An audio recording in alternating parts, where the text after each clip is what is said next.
Assalamualaikum warahmatullahi wabarakatuh. Bismillah, alhamdulillah, wassalatu wassalamu ala rasulillah wa ala alihi wa sahbihi wa mawalah.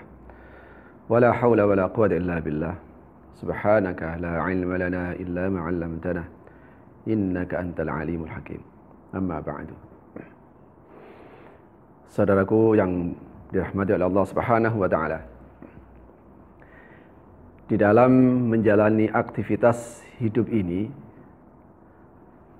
manusia jadi dibagi dalam dua kategori. Yang satu mengharap ridha Allah, yang satu bukan karena Allah. Pilihannya cuma dua.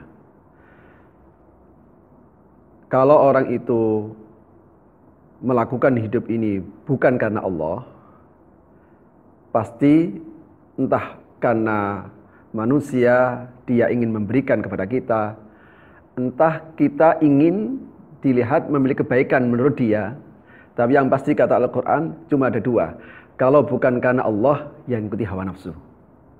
Karena hakikatnya ketika orang itu mempengaruhi kita untuk melakukan perbuatan yang buruk yang tidak diridhai oleh Allah, maka sesungguhnya hawa nafsu kita yang menentukan untuk mengikuti atau tidak. Ketika setan membisikkan kepada diri kita untuk melakukan perbuatan yang tidak diridhoi, maka sesungguhnya keputusannya ada di dalam diri kita. Dan hawa nafsu itulah yang mempengaruhi. Karena itu Al-Quranul Karim sebagai kitab hidayah tentu saja akan memberikan janji. Karena manusia itu umumnya mau melakukan sesuatu kalau jelas janjinya itu apa. Saudaraku, tentu saja janji Allah bagi siapa saja mengikuti keridhoannya selama hidup di dunia ini, kalau kita bawa kepada akhirat, tentu saja di sana dia akan dapatkan surga. Persoalannya adalah, apakah kita tidak ingin mendapatkan janji Allah itu selama kita hidup di dunia ini? Disinilah di dalam surah Al-Maidah ayat 16, Allah berfirman, A'udzubillahi minasyaitonir rajim. Yahdi bihillahu man ittaba'a ridwanahu subulas salam yukhrijuhum minadh dhulumati ilan nuri bi'idnihi wa yahdihim ila siratim mustaqim. Melalui ayat ini saya memahami inilah janji Allah yang akan diberikan kepada siapa saja yang mengikuti keridhaannya. Yang pertama, Yahdi bihillahu man ittaba'a ridwanahu subulas salam.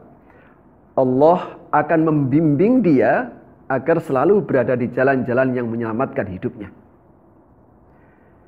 Yang kedua, Allah akan mengeluarkan dia dari sekian banyak kegelapan menuju nur, yaitu cahaya.